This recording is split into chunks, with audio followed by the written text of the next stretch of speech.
Hello, this is KYC News. We provide you with the most up-to-date and reliable information for the day. First and foremost, we want to achieve perfect health with a sincere desire.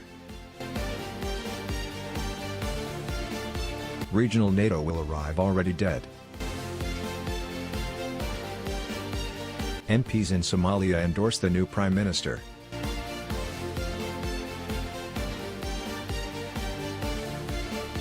Murray declines to compete in Saudi Arabia.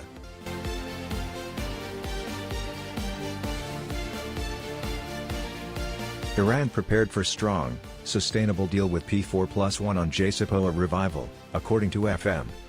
The top diplomat tweeted on Saturday that he had fruitful discussions with Josep Borrell, the head of foreign policy for the European Union, who had traveled to Tehran as part of diplomatic attempts to help restart the negotiations that had been put on hold in Vienna, Austria. According to him, the two sides talked about bilateral, regional, and global concerns, including how to salvage the 2015 nuclear agreement, which is in trouble as a result of the US's unilateral exit. If other parties have the motivation, a final agreement is within grasp. Amir Abdullahian continued, Iran is steadfast in its pursuit of a decent, solid, and lasting agreement. Borrell stated in Tehran that the purpose of his trip was to break the deadlock in the Vienna negotiations. The negotiations will immediately resume, according to decisions made in Tehran and Washington, according to the top EU envoy. Tehran has made it plain that it will adhere to the terms of the nuclear agreement if the other parties to the negotiations do the same. The primary impediment to the discussions is reportedly Washington's refusal to fully lift the sanctions it put on Iran after pulling out of the agreement. Tehran also wants assurances that the US won't continue to break the nuclear accord. Iran and the P4+1 group of nations, Russia, China, Britain, the United States, and Germany, have been in impasse for a few months. Saar, New Hope will be a lone candidate in the elections. Gideon Saar, the Justice Minister and leader of the New Hope party that he started after leaving Likud, has made it clear that he has no plans to team up with the Blue and White Party for a joint campaign in the upcoming elections, which are anticipated to take place in early November. According to historian Neil Panshishi, Defense Minister Benny Gantz, the chairman of the Blue and White Party, allegedly made the offer to Saar at the conclusion of the previous week. Saar informed Conbet that New Hope will run in the future elections under my direction. I am optimistic about our success. When asked about recent polls that indicate his party will either fail to reach the election threshold of 4 seats or will just scrape by, Saar responded as follows, "We surpassed the cutoff in every poll taken in the previous week. I advise against getting very enthused about polls. I'm sure we can win. Surveys reveal that voters view us as the party that has best proven its dedication to its beliefs. We have proven ourselves to be a party that maintains its promises and has proven our ability to deliver, which has been confirmed by polls." Saar emphasized that he would do everything in his power to see the passage of the so-called prosecution law, legislation that would prevent someone facing a criminal indictment from holding the office of Prime Minister. In the Ministerial Legislative Committee, he declared, "I and New Hope support this law and will vote in favor." The Yamina party has opposed this law for the entirety of the previous year. They haven't just lately reversed course. We would have been able to pass the measure without their opposition because it is supported by all other coalition parties. Regional NATO will arrive already dead. The visit, which is anticipated to lead to improved military and security coordination in the region, will take place from July 13 to 16, but rumors and conjecture about its agenda are already rife in the area. Any military arrangement in the region that would be akin to NATO has not been officially mentioned by the US. Israel's growing integration into the wider region, among other topics, will be discussed by Biden during his visit, according to a White House statement. Abdel Fattah al-Sisi of Egypt, King Abdullah II of Jordan, and Mustafa al-Kadhimi of Iraq will all attend a summit of the Persian Gulf Cooperation Council that Biden will take part in Saudi Arabia. The U.S. ambition to establish a military alliance in the region has sparked rumors among Western and Israeli media outlets. By endorsing the alliance, the King of Jordan made these rumors much worse.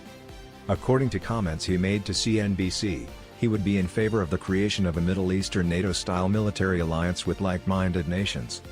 He stated, "I'd want to see additional nations in the region join that mix." Abdullah declared, "I would be among the first to support a Middle East NATO." The mission statement must be really clear, he continued. Otherwise, everyone is confused. The mission statement must be really clear, he continued. Otherwise, everyone is confused.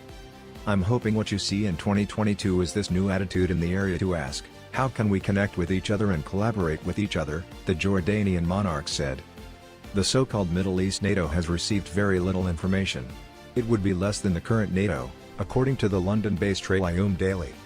According to the newspaper, which cited Jordanian sources with knowledge of the situation, the Pentagon is trying to create a state of joint coordination between its allies in the Middle East, through a special operations room and by combining the radar systems in air defense so that they are linked to a military room or one operating room. According to the publication, the Jordanian king's comments about the need to define the new alliance's objective indicate that preparations have been made and that it will be revealed during Biden's visit. Other Arab nations, particularly those in the Persian Gulf, have not yet commented on the recent development. Their media also said nothing about it.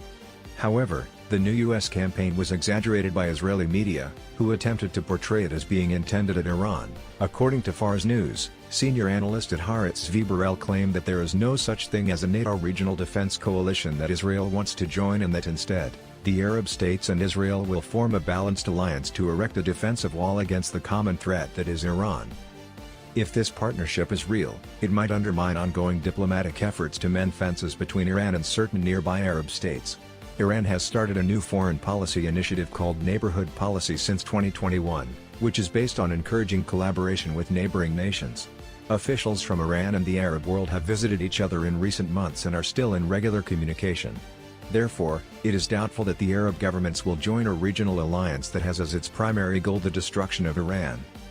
Iran, on the other hand, will virtually definitely resist any effort to forge a coalition that includes Israel and the US, a foreign power.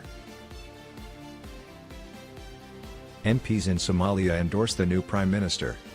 The establishment of a new administration was made possible by the unanimous support of Hamza Abdi Barre as prime minister by Somalia's parliament on Saturday. The appointment of Barre had the support of all 220 in attendance, and he was subsequently sworn in, according to the parliament speaker. Creating inclusive political stability in keeping with the president's motto of a reconciled Somalia at peace with the rest of the world, Barre, 48, promised the assembly he would build a quality government. A number of obstacles, such as a growing food crisis and a jihadist insurgency led by al-Shabaab, must be overcome by Somalia's new administration. President Hassan Sheikh Mohamud, who was elected by parliament in May following a protracted and tumultuous election process, chose the MP from the semi-autonomous state of Jubaland earlier this month. Robust economy and essential services. After Barre was accepted, Mahmoud posted on Twitter, "Our administration has an ambitious policy plan which aspires to improve our security, build our economy, and supply basic services for our people." There are expectations that Mahmoud's president will put an end to the roiling political crises that dogged Mohammed Abdullahi Mohammed's administration and threatened to send the nation back into bloody anarchy. After claiming on Friday that he had tested positive for COVID-19, Mahmoud himself did not show up at the legislative session. Former scholar and peace activist Mahmoud served as president from 2012 to 2017, however his first term was marred by allegations of corruption and internal strife. Prime Minister Mustafa al-Kadhimi of Iraq begins an official visit to Saudi Arabia and Iran. The official journey, which will also include Iran, was launched on Saturday when Iraqi Prime Minister Mustafa al-Kadhimi landed in Saudi Arabia. Saudi Crown Prince Mohammed bin Salman welcomed Mr. al-Kadhimi, who was traveling with a top Iraqi delegation, in Jeddah. The delegation did Umrah in Makkah on Sunday. A cabinet official stated that the visit comes in the context of the negotiations that Riyadh and Tehran recently conducted in Baghdad during a briefing to the media before to the visit. Between Saudi Arabia and Iran, these discussions marked a road plan for repairing relations and returning to the right route of building bilateral relations, the official said. 5 rounds of discussions have been held in Baghdad between the two regional adversaries Riyadh and Tehran since last year to repair relations that have been strained since 2016. Following the killing of a Shiite cleric in Saudi Arabia, Iranian demonstrators stormed the Saudi embassy in Tehran, and Riyadh suspended ties with Tehran. After the most recent round of talks in April, Mr. al-Kadhimi stated that he thought reconciliation is imminent between Riyadh and Tehran, reflecting yet another change in regional political alignments. The official emphasized that the visit is not tied to internal political problems of Iraq, and the discussions for the creation of a new government have nothing to do with the visit. In October, Iraq had national elections. Since then, Political adversaries have disagreed about how to divide positions in the new government. Murray declines to compete in Saudi Arabia. Grand Slam champion 3 times Andy Murray has ruled out the idea of ever playing in Saudi Arabia, noting that he previously declined a request to do so. Saudi Arabia reportedly showed interest in hosting a WTA Tour tennis event, according to British media sources from last week. World No. 1 Daniil Medvedev won the inaugural Diriyah Tennis Cup in Saudi Arabia in 2019, which offered a $3 million prize pool. Saudi Arabia has sponsored exhibition tennis competitions. Rafa Nadal's ankle ailment forced the cancellation of their exhibition match that was scheduled to take place in Saudi Arabia in 2018. Murray said during a news conference on Saturday, just before Wimbledon began, "They put on an event in Saudi Arabia a few years ago, and I was offered to play there. I'm aware that some of the other tour members were asked to perform there," the man remarked. "Many of the best players declined to participate. I wouldn't go there and play." On Monday, the grass court Grand Slam gets underway with Murray taking on James Duckworth of Australia.